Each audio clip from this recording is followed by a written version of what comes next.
The essence of dual enrollment is being able to be enrolled in a college course while also being enrolled in a high school course. All right. These programs provide students the opportunity to get a head start, help save money. There's a range of benefits. It helps with understanding academic resources, improves preparation for students as they're preparing for college, and sometimes just wanting to get a feel for, is college really right for me? Personally, I am not the person that forces students to go to college, because some students, college may not be the best fit and there are other routes. But today we're going to talk about dual enrollment and how this can best prepare students for college and, of course, future careers. So there's different types of dual enrollment programs, and that's one thing that you really want to be mindful of. All right. Sometimes they can just be as simple as college courses, say taking a English 101 or Business 101 course. Sometimes they can be vocational programs as well. So think about your trades, your welding, maybe even plumbing, things that you can do with your hands when we speak about vocational programs.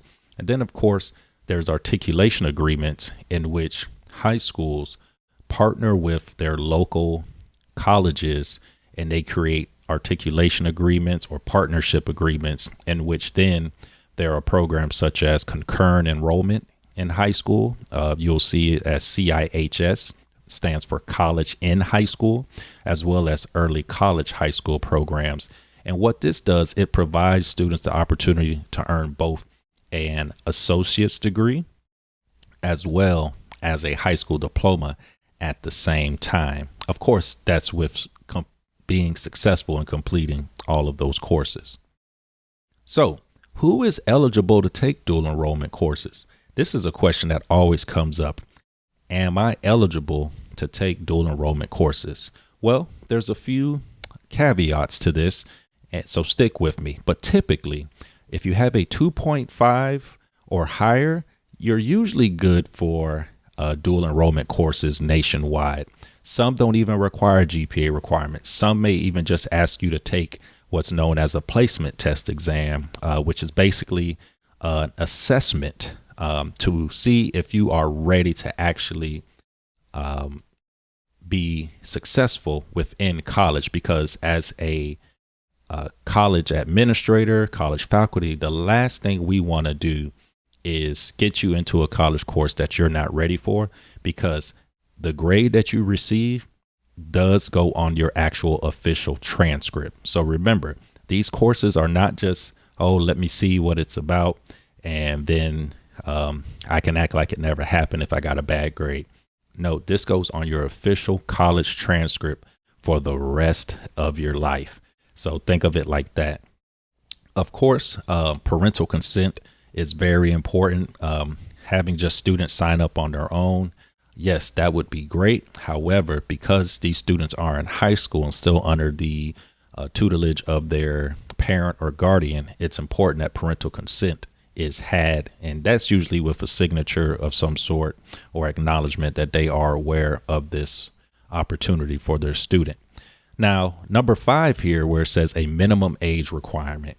And you see there I have typically 16 or older.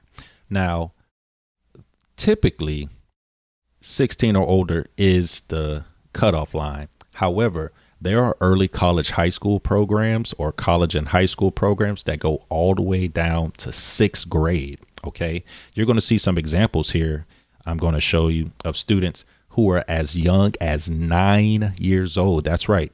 9 years old. Not only taking courses, but graduating from high school at 9 years old. So although 16 is the typical junior in high school, that's 16 years old. Junior in high school is the typical age. That does not mean that there are not opportunities for you to take courses at an earlier age. And this is why you need to speak with someone like myself or your high school counselor or your local college about when are you actually eligible to take those courses. Number 6 here about the prerequisites. I mentioned that earlier, just really about making sure you're prepared and ready for the specific college course you're getting into. Not only will you may have to take a test, but you also may have to take what's known as a prerequisite course. So let's say that you take the test and you don't get test so well in English, but you want to take an English 101 course. Well, you may have to take what's known as a developmental course first before you actually take that college course. Now, this varies school to school, college to college. So everything I'm saying, keep this in mind, that it's all with it depends. All right. And lastly, paying for the actual tuition and fees. Most schools, most colleges, sometimes the state actually pays for the courses for free. Many of these programs are for free. It's just you need to be made aware of these actual programs and learn more about them and do your research. Now, choosing the right dual enrollment program. How do you do this? As I just said, you research, right? You research available programs. All right. You determine what are your actual academic goals. You want to make sure that the school that you're signing up with does have an actual official accreditation, recognized by an accrediting agency, because the last thing you want to do is take a college course that no one will actually accept when you decide to transfer. Make sure you evaluate the program structure, making sure that it not only fits the academic goals, but also your personal time and availability that you have.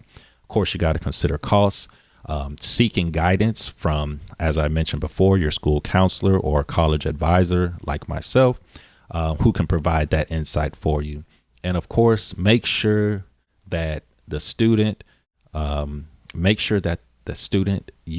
if you're a student watching this, if you're a parent, make sure that your student is ready. Okay. Because this is going to be additional work and it's going to cause for additional time to be committed to it. Now, what are the benefits of dual enrollment? Some may say, hey, I've heard about dual enrollment. What are some of these benefits, right? I mentioned earlier about it preparing you for coursework at the college level, but it also gives you the opportunity to earn college credit before actually graduating. And as I mentioned, most of the time it's free. So you're not only saving time, but you're also saving money. Now, this document you see here, this graph you see here to the right shows the percentage of graduates enrolling in college immediately after high school. Interesting enough, early college schools, which is one form of dual enrollment, have the highest rate of students who graduated high school to enroll in college. Well, why is that? Well, think about it. If you've been taking college courses while in high school and now you're almost halfway done and you've had the school or the college or the state to pay for it, of course, you're going to just go right into college, because not only are you confident that you can pass those courses, but you're also halfway there, which typically you would have to take however many courses once you got to college and then figure out and be nervous about, am I able to take college courses? Students in dual enrollment courses are confident. And I think that's the key. Dual enrollment courses not only provide you an early start, but it also provides that confidence that is very important when it comes to success in academics. Another benefit is that it provides an opportunity for students to congregate with students similar to themselves, right? Now, if it's a college and high school program, those will be the students all at your school. But most dual enrollment programs have students come to the campus where there's students from high schools from all around the city, and also people that may not actually be in an actual high school, which is something that's always a consideration when it comes to safety and things of that nature. So that's something to keep in mind. If you're a parent watching this or a student listening to this, if you go to the college, the courses typically will have actual adults in the classroom with you. So that's something to keep in mind. I know that may make you a little nervous, but most colleges take precautions and make sure that there's some type of oversight and observation of those students, especially if they're under a certain age, in order to ensure safety. And one of the biggest benefits of dual enrollment is that it improves student outcomes. Okay. As I showed you on the graph before, students have that confidence. They go into college and they're saving time and saving money. So you may be like, hey, well, I'm in AP courses right now. Isn't that like dual enrollment? Well, sort of, kind of, not really. Okay. The differences are listed here, but let me give you the rundown. So make sure you take a screenshot of this document here. All right. Excuse me, the slide here. All right. The main difference between dual enrollment and advanced placement courses is this. Imagine you're taking a advanced placement course. You start in the beginning of the year in August and you take that course all the way until May or June of the following year, the whole year. And at the end of the year, you have a AP exam in which you have to score at a certain level. Typically, it's scored between 1 and 5. And in order for you to receive that AP credit, you have to score at least a 3. So imagine you took a class the whole year. You've been doing great, doing well. And let's say you had a bad day or a bad morning or something just happened to you or a family member or whatever the case may be. And you're just having a bad day and you failed the exam. You failed the AP exam. So that whole year that you've done all that work, you will get the high school credit. However, you won't get that college credit. That's not good. Now, when it comes to dual enrollment, you can take that course the whole year and build your grade up all the way up throughout the year. It'll go up, it'll go down. Hopefully it just stays up, right?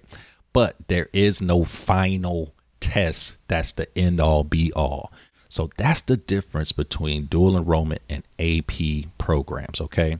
AP programs, take a class the whole year, one test. If you fail it, that course means nothing.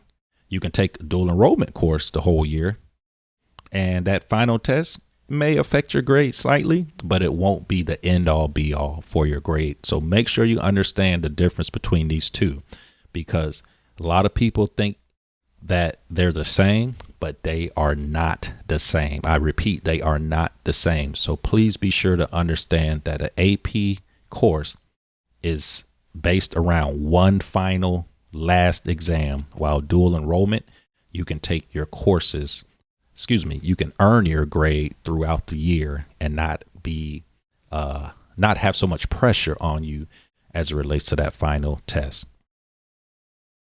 So dual enrollment, concurrent enrollment, I talked about this earlier, college and high school. The main difference between these two is the course location, number one. Okay. Concurrent college and high school courses, sometimes are even listed as early college high school courses, are typically courses that are taken at the high school. Okay. At the high school. So concurrent college in high school, CIHS, it's self-explanatory. It's a college course in high school, taking at your high school. All right. It has all the same components of the rigor, credit transfer, your eligibility, the costs, things of that nature. However, the big difference between these two, and that's a question you want to ask, am I taking my courses at the high school or at the college? And if it's at the college, it's a form of concurrent enrollment, college and high school, or early college, high school, depending on how it's set up. So dual enrollment and college readiness. All right. Here's the big, this is the end all be all right here. Okay.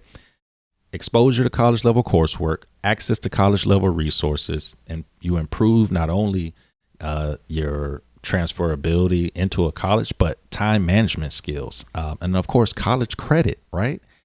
You're earning college credit while in high school, reducing the time and costs for you to complete a degree in the future. It's basically free. Now, if it's not free, it's typically at a reduced cost because they want to expose you The colleges want you to come to their school, but they want to give you that opportunity early. All right. And it also smooths the transition to college, right? Because you have that confidence. You save time, you save money. And when an office like mine, in the Office of Admissions, what we're looking at and what we're trying to determine is, can this student pass courses within a appropriate amount of time if we let them in? All right. That's all admissions officers are trying to figure out. Hey, if we let you in, can you get in, be successful, and get out on time? That's it. It's that simple. Now, yes, your extracurricular activities, your community service, the work you do in the, outside of school is important. Of course, teacher recommendations, things of that nature is very important. However, when you are applying to college and you already have 30 to 60 credits of coursework completed, it's a no-brainer for an admissions office. So if you want to go to college, dual enrollment is going to get you ready and move you up in front of the line as a someone to be easily accepted. I can't say you're guaranteed it, but it's really going to help you out big time when it comes to applying to colleges.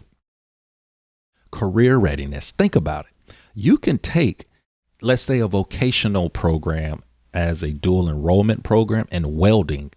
And let's say you just find out you love welding, or if you're a parent watching this, you find out your student just loves welding, and maybe you already have some business acumen and have grown businesses or have your own business.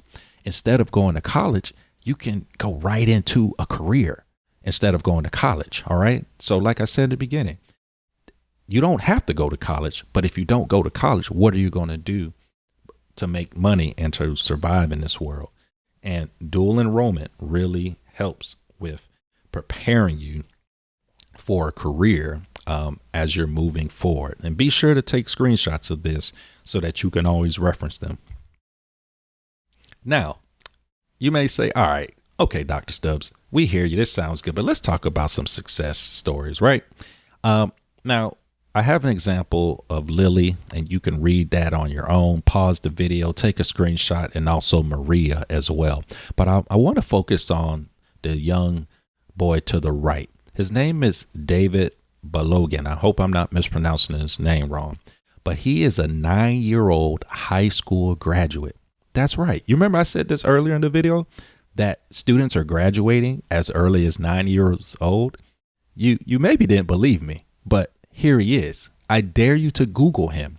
He was on CNN with Neil deGrasse Tyson because David wants to be an astrophysicist like Neil deGrasse Tyson. It's a great video when they interview him when he graduated high school. But how did he do it? Dual enrollment is how he got it done. He is 9 years old and is already a college graduate. Okay. That should say college graduate down there on the bottom, but it says high school, but he did graduate high school and college. So Google him, look him up. It's an amazing story. And if David can do it at 9 years old and you're watching this and either you're a parent and you're a student has is going into high school, or you're a student watching this and you're going into high school, if this 9-year-old can do it, you can do it too. I saw something the other day that said, if you can see it, you can achieve it. You see David, that means you can do this as well. So what are some of the challenges, right? There's always a yin and yang to life, right? So I talked about a lot of the good things, but here's some of the challenges, right? The eligibility, as I spoke about earlier.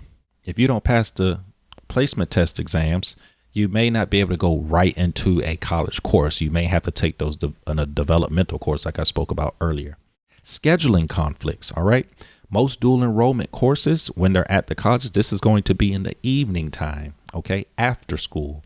That's why if it's a college and high school program, it's very, very, it's more simple to work around the schedule because the course is within your high school schedule. All right. Now, when it comes to scheduling, that typically is because of transportation. How are you going to get there? If you're 14 years old, do you want to be taking public transportation to a college when it's getting dark outside and you're by yourself? If you're a parent, do you want your child taking public transportation? Maybe not. Maybe so.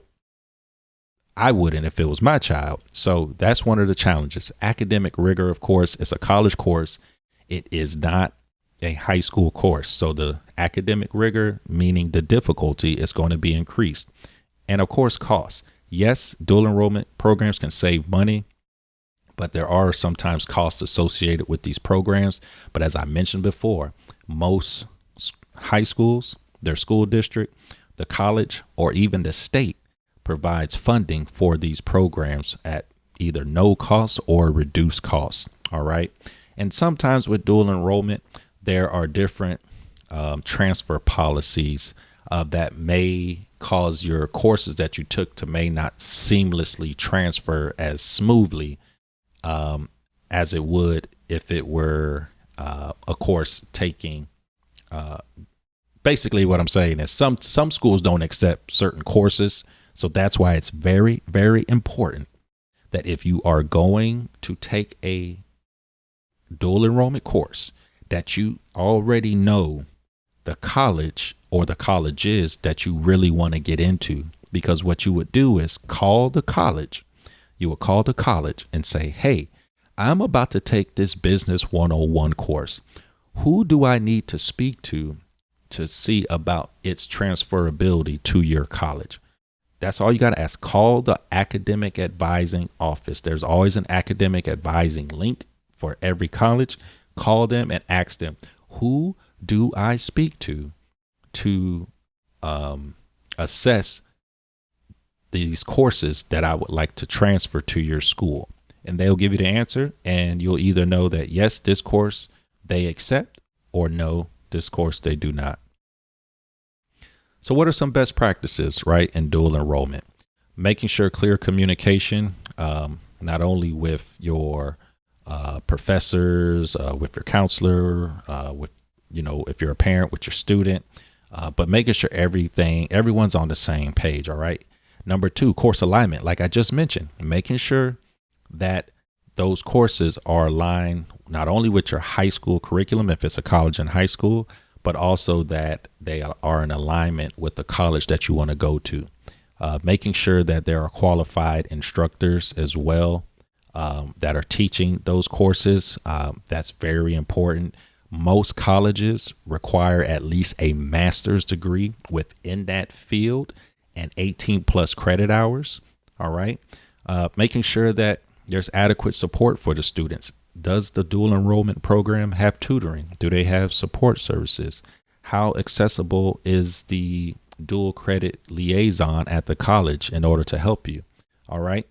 Most dual enrollment programs have to be flexible because there's variance in different situations with different high schools. So it's very important that it's flexible.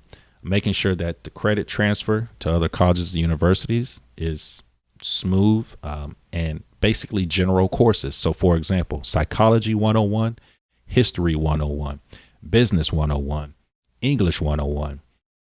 Those courses typically transfer everywhere. All right. Those, at least in the state of Florida, which they're called Foundations of Knowledge and Learning, those courses are typically accepted everywhere. But you always want to make sure.